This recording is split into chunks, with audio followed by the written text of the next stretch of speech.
Mama Murdered a Podcast. I'm your host, AB. And this week on Mama Murdered a Podcast, we're diving into part 2 of the JonBenèt Ramsey case.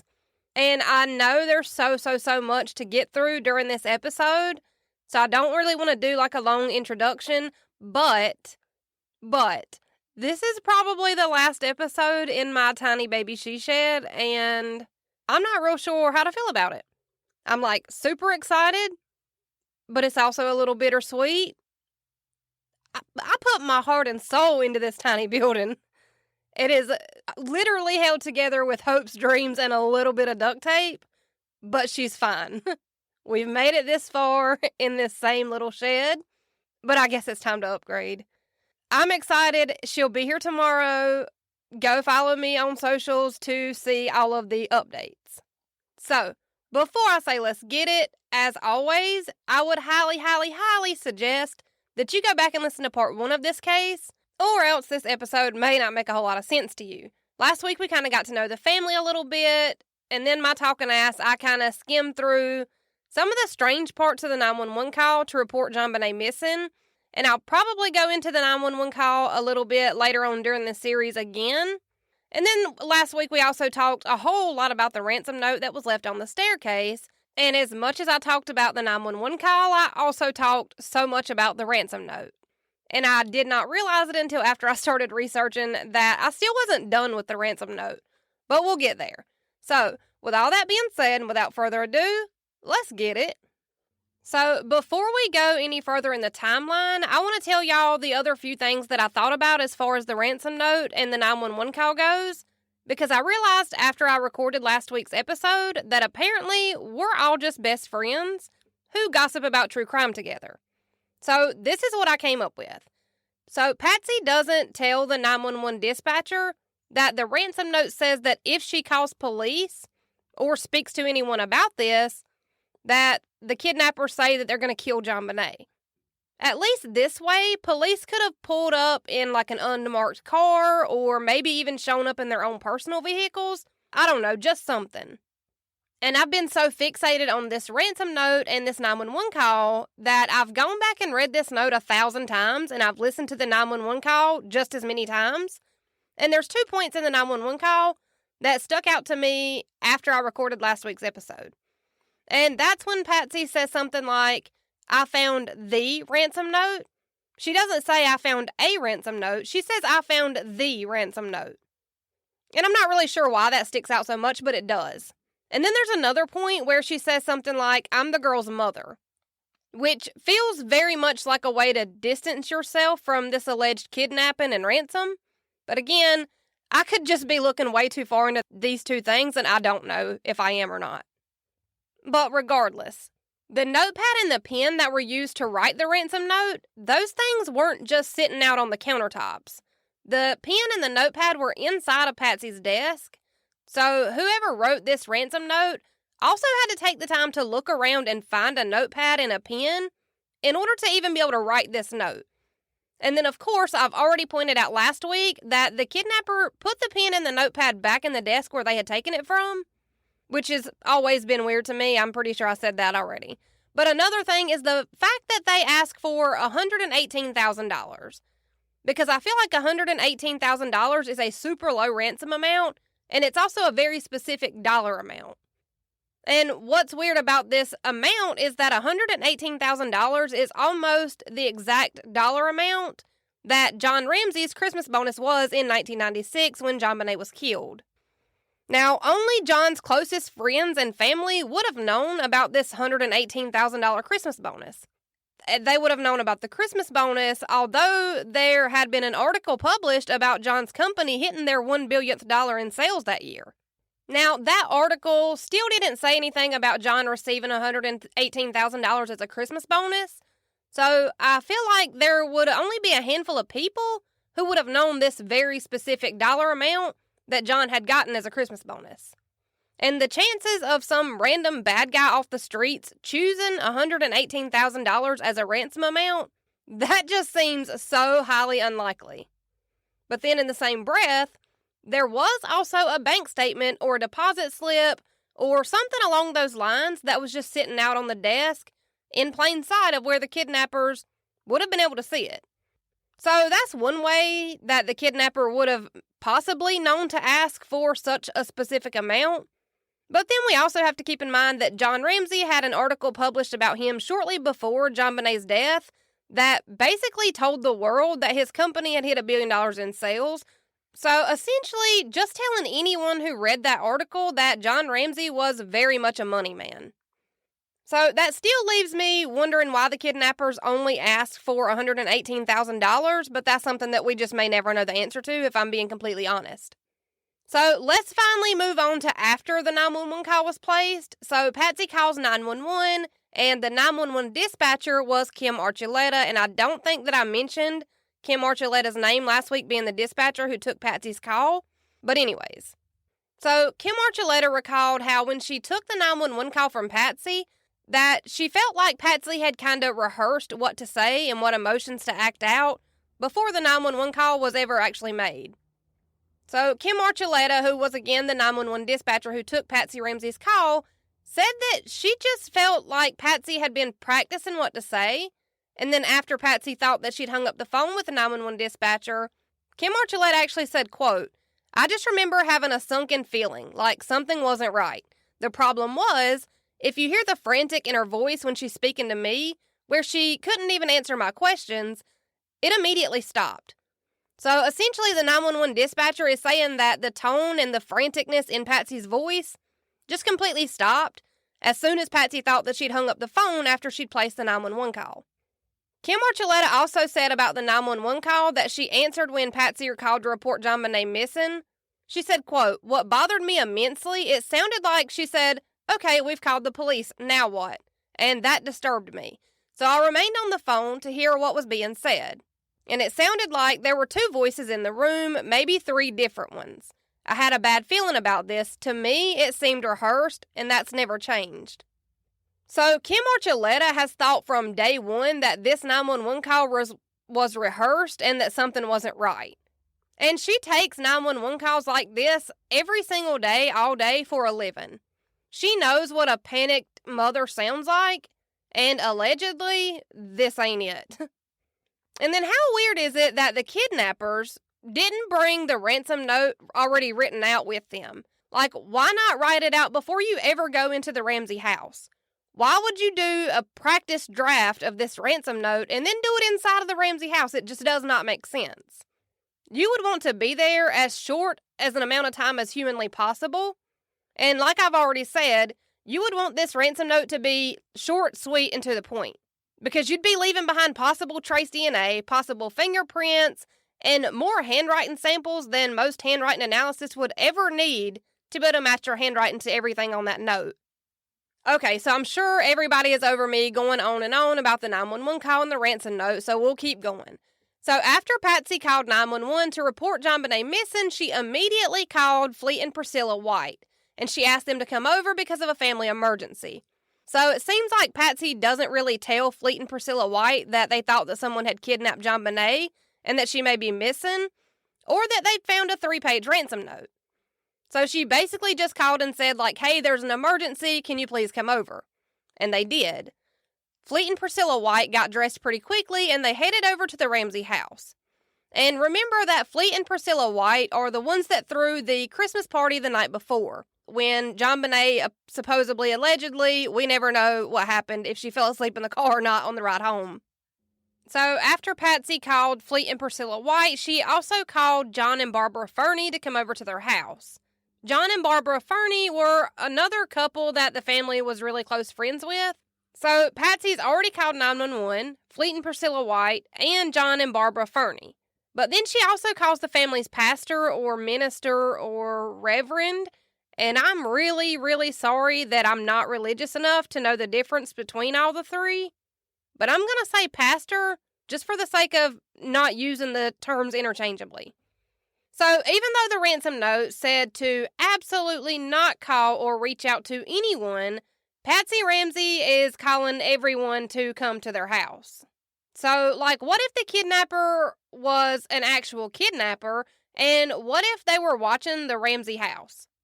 If so, Patsy would have just jeopardized JonBenèt's safety.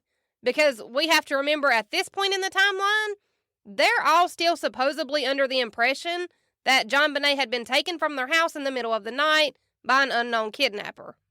So they're all operating on the belief that JonBenèt could potentially still be returned home unharmed if they followed the instructions on that long-ass ransom note.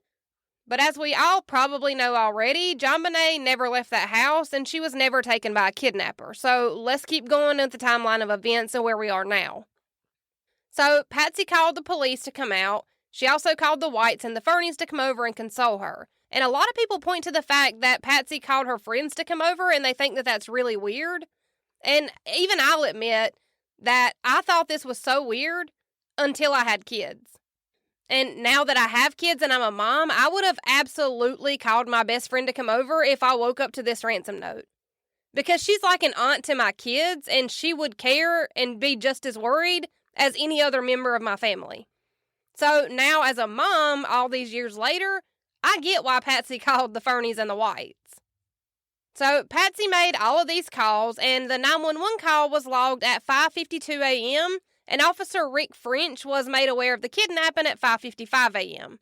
So they had a responding officer on the way to the Ramsey house very shortly after Patsy placed the 911 call. When Officer French arrived at the Ramsey's house right at 6 a.m., all he knew was that there was a ransom note that had been found and that there was a possible kidnapping. And when Officer French arrived, he was greeted by John, who was fully dressed, and Patsy, who was also fully dressed, but also had an entire face of makeup on, and her hair was completely done. And I'm only pointing this out because the officers did arrive on the scene so super quickly. And maybe since Patsy was a pageant girl herself, and then later a pageant mom, maybe she didn't go downstairs and make coffee until she had completely done her hair and makeup and had gotten dressed for the day. Like, this could have been a completely normal thing for her to do. We just don't know. Because a lot of people wonder if Patsy did her hair and makeup after she found the ransom note, but before she called 911. And again, we just don't know either way. And I'm going to throw a lot of me and my husband were talking about X, Y, and Z in this case because we went to Charlotte this weekend and I talked about this case the entire way there and the entire way back. He had a lot of good points that I hadn't thought of before, so I jotted those down in my notebook and I'm adding them in as we go. So, me and my husband were talking about this case the other day, and I was pointing out all the things that I think are super weird, and John and Patsy being fully dressed and Patsy having her hair and makeup done was one thing that I pointed out. And my husband asked something like, well, what if she just slept in her makeup and threw on the same clothes that she'd been wearing the night before at the Christmas party? And anything's possible. But like I've already said, rich people do weird shit, and not wearing the same outfit more than a handful of times is one of those things, and for some reason, Patsy just doesn't strike me as the type to sleep in her makeup. She just doesn't. But I could very well be wrong. So, let's keep going. Officer French arrives, and he's guided through the house by John Ramsey, and he's shown the ransom note. And Officer French did take the time to read that long-ass ransom note before he did a quick search of the house. And as we'll soon learn, JonBenèt's body was inside of the house and down in the basement when Officer French did the first search of the house. But Officer French wasn't the only one who searched and missed JonBenèt's body because there were multiple searches done of the Ramsey home before she was found. So when Officer French did search the house, he did actually search the basement where JonBenèt's body would later be found. But there was a small room and it was kind of latched shut, and since it appeared to be locked, Officer French moved on and searched other parts of the house. And one reason that Officer French didn't think too much about that door that was latched shut is because the way the door was latched, it was latched from the outside of the door, which would likely mean that this room didn't have another door leading to the outside of the house. And like I said, they're all still operating on the assumption that JonBenèt was kidnapped and not inside the home. So if someone had kidnapped her, then she wouldn't be in the house still, so why would they need to search a room where there was no way to get out of the house from that room? He's assuming that there's no exterior door inside of that room that's latched from the inside of the house. So I can actually kind of see why he didn't think much about searching that room and why he didn't force someone to open it and let him look around. Because at this point, no one knows that JonBenèt is still in the house.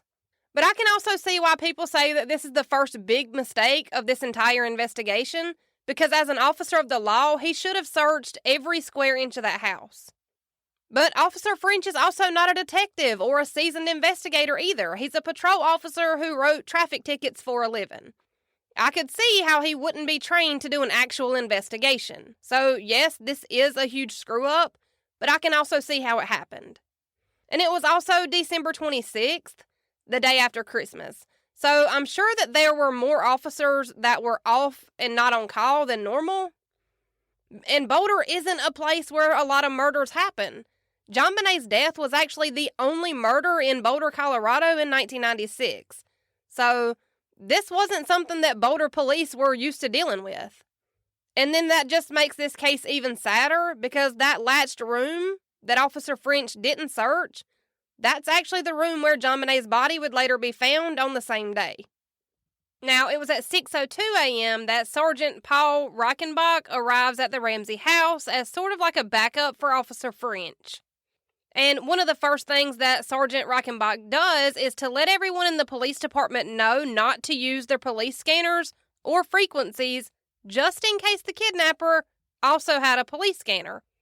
Which was smart, because we just talked about this in the Jacob Wetterling case, about how his abductor did use police scanners to stay one step ahead of police, so this was a smart move.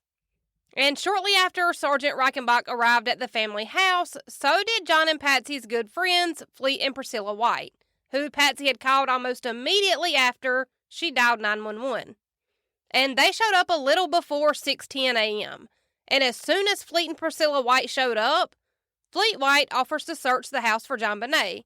And while I can understand Fleet trying to be a good friend and trying to be helpful, but the police should have never allowed this to happen. Fleet White should have never been allowed to even come inside the Ramsey home, much less search the Ramsey house. He is not a trained investigator. He is not a trained detective. Hell, he's not even a trained officer. But for whatever reason, Fleet was allowed to search the house. And during this search of the house that Fleet White did, he went down into the basement, which is something weird that I hadn't thought of before. That is until my husband pointed it out to me, and that's the fact that it's almost like everybody that searched this house automatically went straight down into the basement first. Almost like the basement was drawing them in, and it's so weird to me that out of all of these people in this house, that no one was ever like, hey, I've already checked this room, that room, and the basement. Like, you don't need to search in there. Because everyone that did search the house started in the basement, even though the basement had already been searched over and over again. And honestly, I ended up losing track of how many people searched the basement before JonBenèt was finally found. But regardless, Fleet White goes down into the basement, and when he gets to that room that John and Patsy called the wine cellar, which was also the latched door that Officer French didn't search, Fleet says that he opened the wine cellar door, but that he didn't see anything because it was just really dark. Fleet also couldn't find a light switch, so he just shut the door and he kept searching. Now, this may sound weird at first, that he couldn't find the light switch, so he just kept moving, but we also have to keep in mind that this isn't Fleet White's house. He doesn't know where every light switch is, and he doesn't automatically know what's inside of every room and what's supposed to be there and what, if anything, had been moved or if something was maybe out of place. So I don't really find it that weird personally, but he did say that he didn't go all the way into the wine cellar, but he just stepped in, looked around, it was dark, he couldn't see anything, he couldn't find the light, so he kept on going. Something else that I've always thought was weird is something that Fleet White later said, because he said that while a lot of the people searched the house that morning, that he was the only one that was kind of calling out for JonBenèt while he searched. And he said his kid had kind of like gone missing, a little, like not really, but like while playing hide and seek once previously, and that he just kept thinking that maybe she could hear them if she were somewhere in the house, even if the kidnapper had kind of tied her up and just left her there or something. But that's just really weird to me that Fleet White was the only one that was yelling for JonBenèt to see if he could get a response. But let's keep going, because once forensics showed up, the only part of the house that was roped off and treated like a crime scene was JonBenèt's bedroom. The rest of the house was never treated like a crime scene.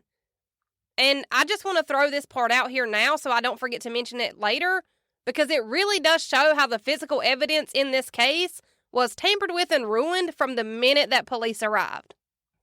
Because at one point, Patsy's friends, the Whites and the Fernies, had brought bagels or something, and the friends of Patsy's were cleaning up the kitchen. And again, just like Fleet wanting to help search the house, I can see how this is just them trying to be good friends, and cleaning up is just something that you do for people during hard times. But the fact that they were touching things, moving things, wiping things down, probably using Lysol spray bottles, all of this is literally destroying the evidence at the crime scene, and it's not going to be able to be used later. So not only were Patsy's friends cleaning up in the kitchen, but John and Patsy's friends and their pastor were all just kind of walking around, traipsing around any potential evidence. Now, keep in mind that all of these people are inside of the Ramsey house. They're walking around, talking, searching, and this entire time, Burke is still in his room sleeping. And this is another one of those weird things that I was talking about with my husband, and I feel like I can speak on this because I am a mom and I also have 2 kids. But if I woke up and found one of my kids missing, and then I found a ransom note that sounded like it was written for a Hollywood movie, I would have my other kid glued to my side. I don't care how old they were. I would want that one child that I knew for sure was safe right by my side for eternity. But this could just be one of those things that I find weird. Maybe somebody else feels differently about this, but this is weird to me, personally. And again, I'm trying to keep my own biases to myself. That's just hard to do, especially in this case. I feel like I would not let my child go to the bathroom by themselves. And especially considering someone came into my house and stole one of my children. I'd be worried that the kidnapper was still in the house, waiting to snatch my other kid.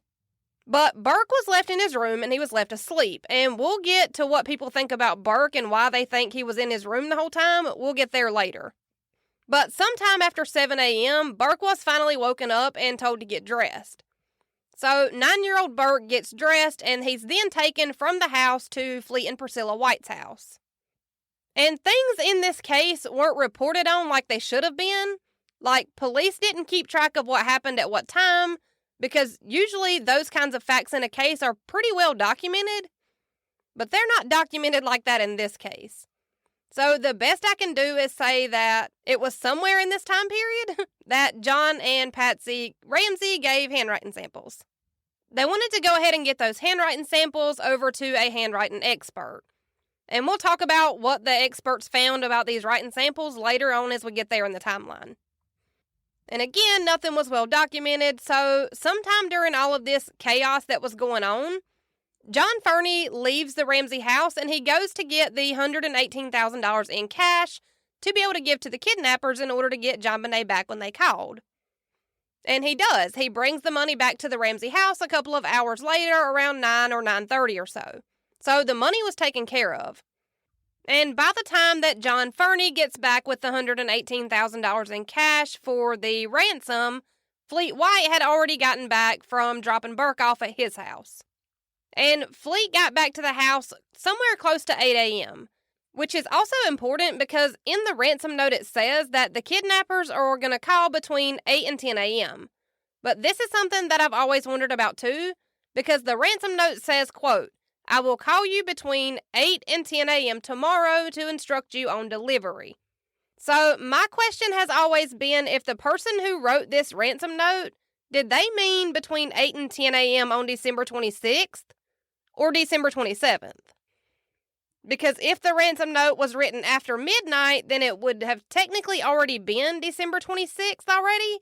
So then tomorrow would technically be December 27th. But this part has literally never been made clear as far as I can find. But let's keep going, because after Fleet White returns from dropping Burke off at his house, it gets a little wonky trying to keep up with which officer is in the house at what time. There wasn't a very good log kept of which officers were there and which ones weren't at what time. But what I could find for certain is that Sergeant Reichenbach had searched the outside perimeter of the Ramsey house looking for signs of forced entry. He was also looking for footprints too, though, because there was like a light dusting of snow on the ground that Christmas, and he was checking around the outside to see if he could maybe find shoe prints in the snow to indicate that an intruder may have been able to have gotten into the house from somewhere outside. But no signs of forced entry or shoe prints were ever found, and Sergeant Reichenbach had also arranged to have the phone tap put on the landline phone at the Ramsey house, because the ransom note did say that John and Patsy would be getting a call between 8 and 10 a.m. to arrange the drop-off of the money in exchange for the safe return of JonBenèt.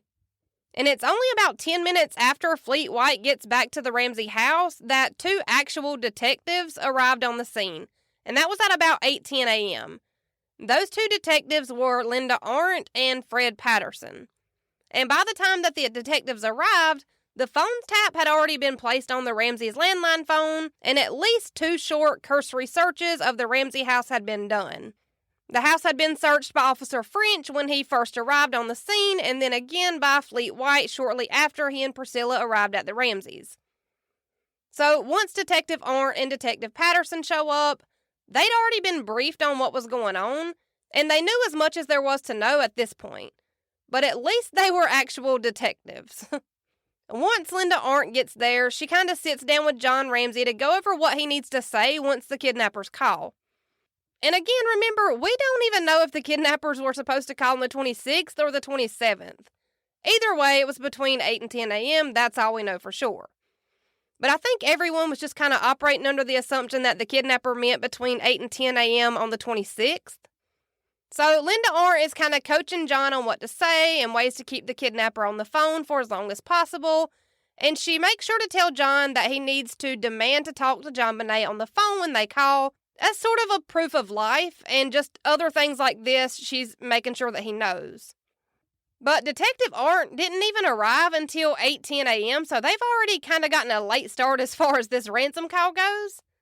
And Linda Arndt coaches John on what to do and what to say when they call. And then John Fernie arrives back with the money at around 9 or 9:30. The ransom note was pretty specific as far as how they wanted the money, how many bills, and what kind of bills, and John Fernie had taken care of all of that. And this is just my broke ass pointing out the fact that this man's just pulled $118,000 out of his account like it was nothing to let a friend borrow. This is definitely some wealthy people shit, and it was also the day after Christmas, which I feel like that's notoriously the one day of year that the entire country of America is broke. But not these people. So anyways, we're already at 9:30 in the morning and the phone still hasn't rang. So the deadline for this call was 10 a.m. and it's already 9:30 and there still hasn't been a call come in. But everything's in place for when the phone does ring. John knows what to say, the landline phone is tapped, and the police are ready to trace the call. The money's already been pulled together, and the only thing left to do now is to wait for the phone to ring. Now, at about this same time, Officer French is sent on his way. I'm assuming his shift is over, or that they didn't really need him there anymore since there were actual detectives there now. But for whatever reason, Officer French is off duty, and he's leaving at this time. Now, after this, 10 a.m. comes and goes, and oddly enough, neither John or Patsy, either one, seemed to notice that the time for the kidnappers to call had come and gone. And I don't know about y'all, but at exactly 10:01 a.m., I would have been a blubbering mess. I would be panicking. I would be worried to death that the kidnappers were watching my house and that they knew that I called the police and that they had just killed my child. I would be so panicked and so worried and so mad at myself for not following their directions, quote-unquote, to the letter, as I was instructed to do. But later on, Detective Arndt points out that John and Patsy didn't even mention that the time had passed. They honestly didn't even seem to notice that it was now after 10 a.m. and that no one had called. And we'll get way deep into theories later during another episode on this series, but this is something that a lot of people point to, and they say like, oh, John and Patsy didn't seem to notice that the kidnappers didn't call because they knew that there was no kidnapper. But like I said, we'll get there later on. So for now, let's keep going on the timeline. So during the time that everyone was just sitting and waiting on the phone to ring, it was noted that John Ramsey left the room where the tapped phone was at least 3 different times. And when the phone did ring, it wasn't the kidnappers, but just like a normal phone call. But when the phone did ring, John Ramsey actually had to kind of run from another room in the house back to where the phone was, which could be odd. It could be considered weird. But something that can be said about this is that John Ramsey was noticeably stressed out, which is to be expected in a situation where your daughter has been kidnapped for ransom. Because it was later said that John was pacing back and forth and just visibly upset, so maybe he couldn't handle just sitting and staring at the phone and hoping it would ring. So maybe he was just walking around the house to keep himself busy. I don't know, that's just a thought. So shortly after 10 a.m. when the phone didn't ring, John Ramsey went back down into the basement to search around again. And like I said earlier, it's just so strange how everyone that is looking through this house is going straight to the basement first every time. It's almost like when you sit something down and then you can't find it later, but you keep looking in one certain spot over and over and over again for whatever it is that you lost. Almost like your brain is telling you that it's there, but your eyes just aren't seeing it. That's kind of what this makes me think. So this time when John Ramsey goes back down into the basement, he does later recall that there was a broken window. But he does say that he was actually the one that had broken the window in the basement. Sometime before this, he had locked himself out of the house and he'd broken that basement window in order to get back inside. So this broken window doesn't seem to be related to JonBenèt's kidnapping. But something that I found that was inconsistent with this retelling of the search of the basement is that at first John Ramsey said that he saw the broken window and that it was opened. So he closed it and he latched it shut before he went back upstairs. But then in a video that was later taken of the crime scene, you can see that the window is clearly open. So if John Ramsey shut and latched the window, then how did it get back open? And why did John Ramsey not mention that the window was open to start with? That feels like something you would tell police. But we may never know. So at this point, it's about 10:30 or so that Detective Arndt finally seals off JonBenèt's bedroom as a crime scene. And before this, the bedroom was kind of free range to anyone in the house. And remember, there are a lot of people in this house that morning. But at 10:30, all of the police officers and the forensics team and even the victim advocates, they all just left the house. The only person left at the Ramseys' house was Detective Linda Arndt. And so now, Linda Arndt is the only one in the house with all these other people, and I feel like there's like 9 or 10 people in this house with one detective. Which is probably not the greatest idea that anyone's ever had, but this is just what happened. And remember that the detectives and the officers have all been ordered to not use their police radios, and that they have to use the phones to keep in touch. Now, it was shortly after this, at about 10:45 a.m., that the FBI showed up at the Boulder Police Department to kind of take over the case since it was a kidnapping. Because as of right now, this was just a kidnapping. And then the next notable thing that happens doesn't happen until about 1 o'clock in the afternoon. Because by about 1 in the afternoon, Detective Linda Arndt could tell that John Ramsey was getting more anxious and more panicked by the second. Patsy was almost inconsolable, and John was walking holes through the floors. He's pacing back and forth, and it's obvious that he needed something to keep himself occupied. So Detective Linda Arndt asked John and Fleet White to search the house top to bottom, just to check and see if anything looked out of place, to take a look around, and to see if they saw anything that was kind of noteworthy. So John and Fleet White immediately go to the basement, and again, this is just further proving my point that for whatever reason, it's almost like everyone that has come into that house has known to go straight to the basement first. And some people point to this and say that Linda Arndt told John and Fleet to search the house, quote-unquote, top to bottom, and instead, both men started their searches at the bottom level of the house and were planning to work their way up. And basically, they say that John and Fleet did the opposite of what Linda Arndt had asked them to do. But I feel like the term top to bottom is just that, like a figure of speech. Like, I don't even have a multi-level house, and I still say I'm going to clean my house top to bottom. So this isn't something that I find that weird personally, but a lot of people do find it weird. Now, John clearly needed something to do, and searching the house just seemed like busy work. So I feel like Linda Arndt really just was trying to give John something to do to keep him occupied. Because remember, the house had been searched multiple times already and nothing had been found. So aside from nobody realizing that the entire house was a crime scene, why wouldn't she have them search to keep John busy? So John Ramsey and Fleet White head straight down into the basement to take one more look around, even though they had both already searched the basement before once on their own. And they first searched what was often called the train room, and this was just a room where 9-year-old Burke Ramsey had all of his trains set up at. A room where he could play with all of his train sets. That's essentially all it was. And next, the two men looked in a small cleaning closet where they found nothing. But when they'd first gotten down into the basement, this was the first time that Fleet White had noticed that the broken window in the basement was broken. And this is when John Ramsey tells Fleet White about how he'd locked himself out of the house and how he'd had to break the basement window in order to get back in. Now, before we go any further, I just want to throw some more of my random thoughts out there, because I get that this was just supposed to be busy work to keep John Ramsey from going insane, but all of these searches of the house are being done, and my question is, why no one is searching the outside of the house? They're all under the impression that JonBenèt had been kidnapped, right? So then why weren't they searching around the neighborhood or in the backyard? There was an actual ransom note at the crime scene, meaning that someone took her outside of the house to hold her there until they got their ransom money. So again, why would everyone be looking through this house multiple times for her? They could have been looking for her literally anywhere else, and I wouldn't question it at all. Why do we keep searching inside the house? But regardless, after police do their initial search of the house, they should have found the body, but as we all know, they didn't. So then at that point, I would assume that it's time to start looking for her elsewhere. But that's not what they did. So let's keep going.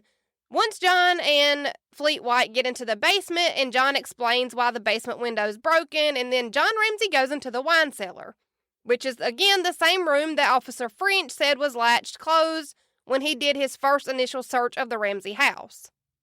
So Officer French didn't go into that wine cellar, he just saw that it was latched from the outside and he kept moving. And Fleet White had also already peeked his head into the wine cellar earlier that morning when he searched the house right after he'd gotten there. But remember, Fleet couldn't find the light switch, so he also kept moving. But this time when John Ramsey opens the door to the wine cellar, he immediately yells out that he's found her. Now, Fleet White will later say that John yelled that he'd found JonBenèt's body before he'd ever even turned on the light. But you'll see this reported both ways.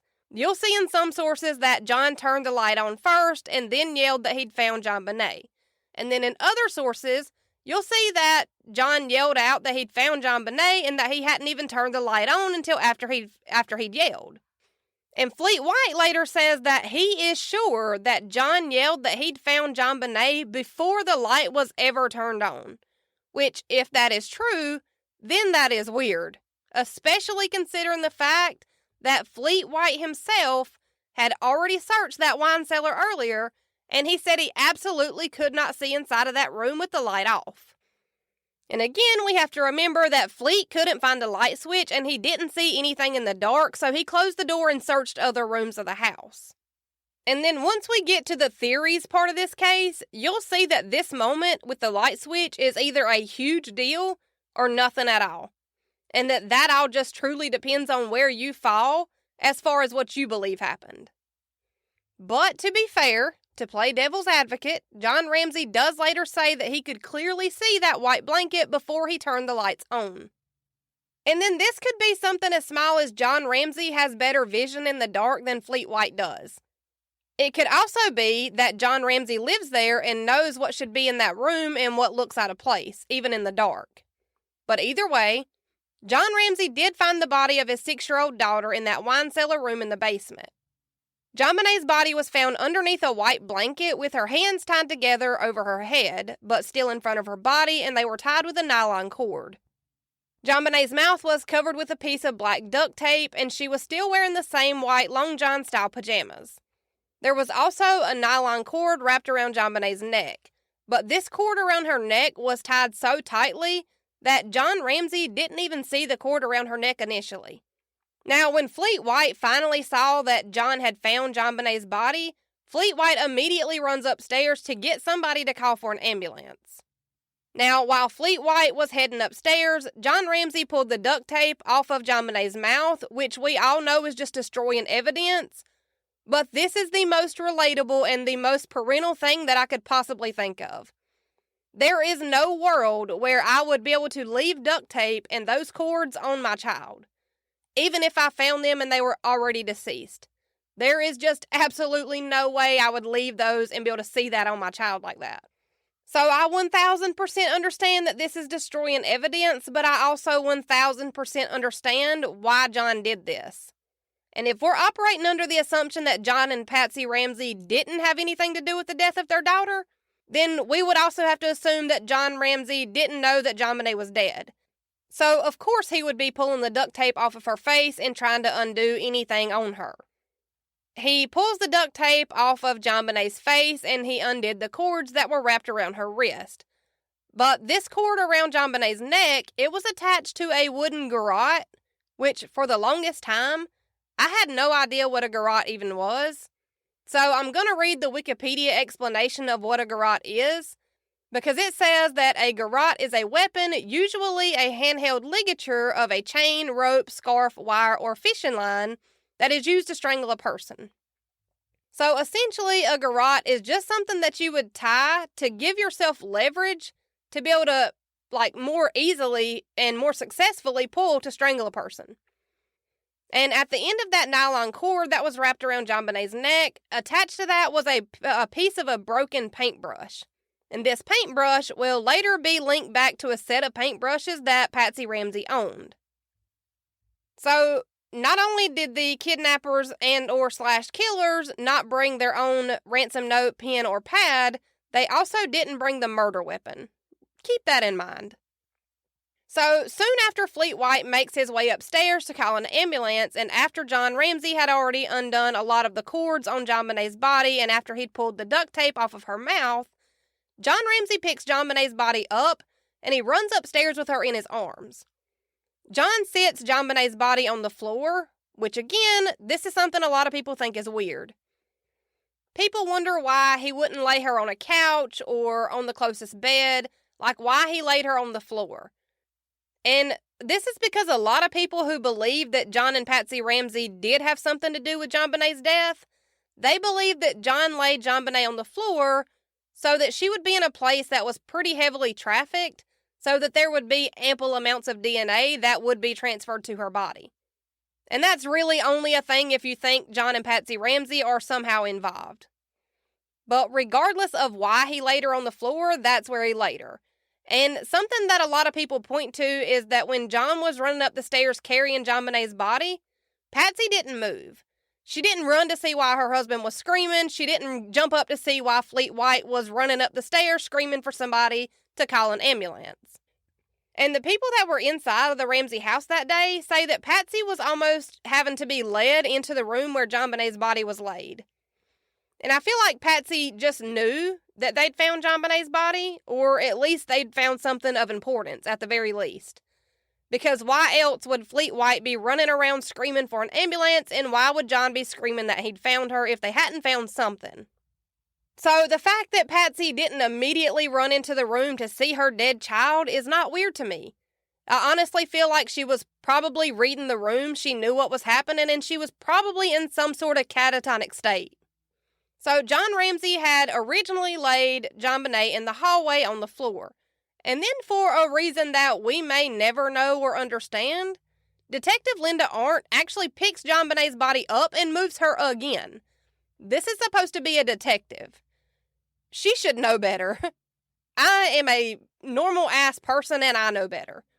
But we'll keep going. This time, when Linda Arndt moves JonBenèt's body, JonBenèt is placed on the living room floor near the Christmas tree. Now, like I said, Patsy Ramsey had kind of been led into the living room where JonBenèt's body was now, and when Patsy sees her daughter laying there, of course she immediately starts screaming and talking to God. Which I feel like this is something that would be a natural reaction for someone, especially if they're religious, and the Ramseys were pretty religious. So Patsy is kind of lays on top of JonBenèt's body, sobbing and asking God to bring JonBenèt back. And as a mom, I can again 1000% see myself laying on top of my child sobbing. But as far as forensics goes, Patsy is basically rubbing her own DNA all over any potential DNA that the killer may have left behind on JonBenèt's body.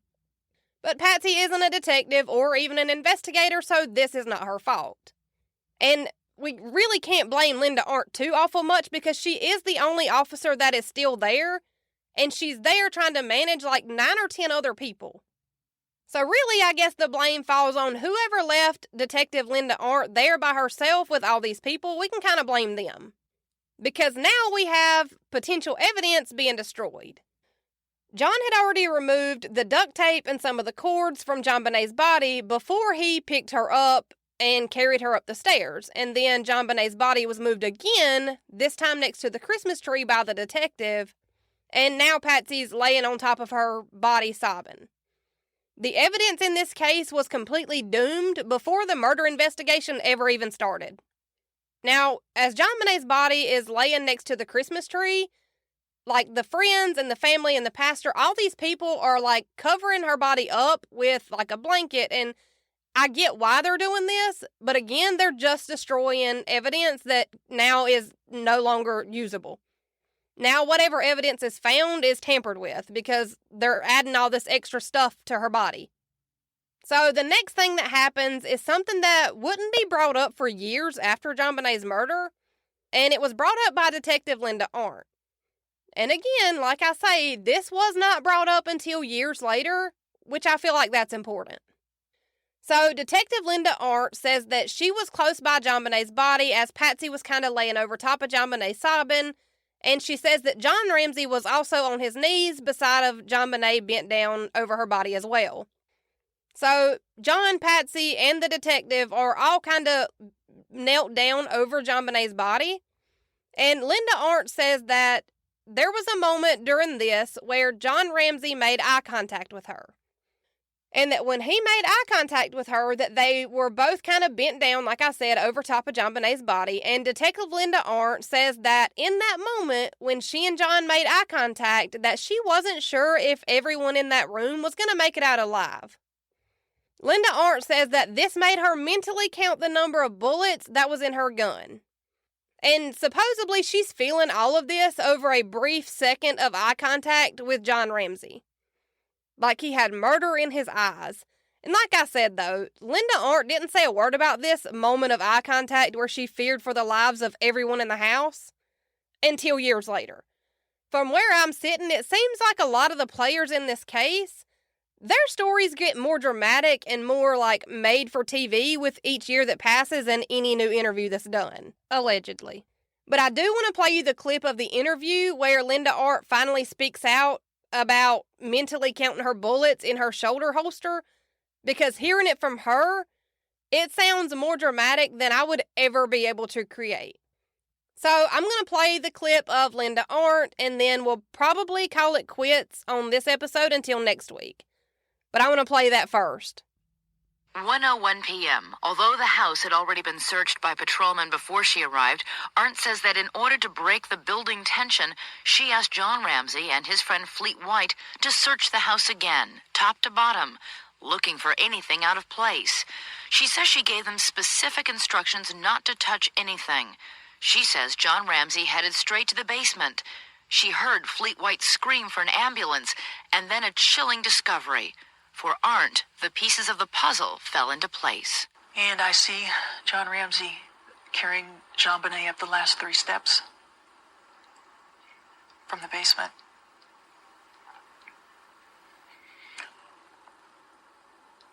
And my mind exploded. And everything that I had noted that morning that stuck out instantly made sense.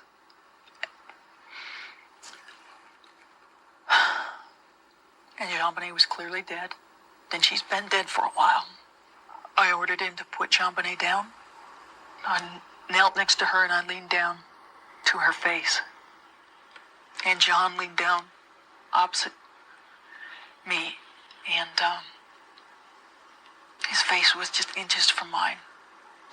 And we had a nonverbal exchange that I will never forget. And he asked if she was dead. And I said, yes, she's dead. And I told him to go back to the room and to dial 911. And as we looked at each other, I remember, and I wore a shoulder holster, tucking my gun right next to me and consciously counting, I've got 18 bullets. Why did you do that? Because I didn't know if we'd all be alive when people showed up. I'd said everything made sense in that instance. And I knew what happened. Do you think your fear was well-founded? You bet I do. There's no doubt in my mind. To this day? Never wavered. You were afraid because you thought the killer was still in the house. I knew it. Absolutely? Absolutely. 1:10 p.m., Detective Arndt moved JonBenèt's body from the hallway to the living room. John Ramsey came back into the living room. And he grabbed a throw that was on the back of a chair. And he says, could you please cover her body? And as he's saying it, he's already put the blanket on top of her. Arndt would later be harshly criticized for two key decisions, asking John Ramsey to search the house and allowing John Ramsey to place the blanket on JonBenèt's body. You had to know that that was going to contaminate evidence. JonBenèt's body was in and of itself a crime scene. Would it be nice if John hadn't found JonBenèt? Absolutely. And would it be nice if he hadn't put a blanket? Yeah, it would be great. And it would be nice if there were other people to help control and keep people away. That would have been wonderful. But that's not the circumstances that I had available that day. Still alone in the living room with John Ramsey, Arndt then heard Patsy Ramsey's voice. And I heard a wail, just a guttural moan, aching wail from the back area. It's probably one of the most pitiful things I've ever heard, and anguished. And I saw the rest of the people, the Patsy and the pastor and the four friends, come from the den towards the living room. So I said, if you want to say goodbye to JonBenèt, this is the only time you'll have to do it. And oh my gosh, tell me that was not Oscar-worthy dramatic. That's all I'm going to say about that. We will talk more about this next week. Right now, I have to clean out my she shed because my new one will be here tomorrow. There's a lot of junk in here. So I'm going to do a review of the week and then I'm going to sign off. And I've decided if you've listened to at least 3 episodes of the podcast and you liked them, third time's a charm. It's time to leave a review. It's time to hit a 5 stars. It's time to get on Audible. It's time to do something. Go leave your girl a review. Steal somebody's phone. Whatever. Android for life. But for now, the review of the week. This review of the week comes from Apple Podcast, and it is from Just Marilyn. Says, should be 5 stars. Reviews that are not 5 stars are just lies. Yes, girl, just lies.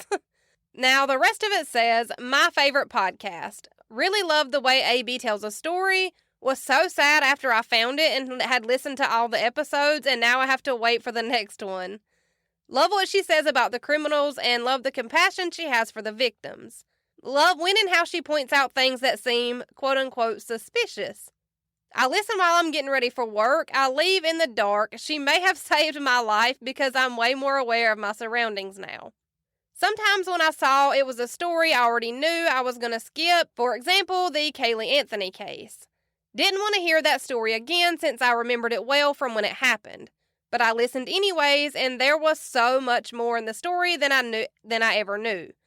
And every episode, even if I knew the story, I listened because she fills in details that I've never knew. I feel her tellings are well researched, and a lot of thought goes into giving us the full story and a good timeline. Kristen Tate. P.S. I already wrote a review, but it seems to be gone. Sorry if I'm just clueless and this is a duplicate review. No, Kristen, this is the first time I'm seeing it. I love you so much. You're my favorite human. Until next week, y'all, I gotta go. So for now, let's do it again. Same time, same place, next Wednesday. See you then. From my new she shed. Okay, bye. That's how my mama murdered a podcast.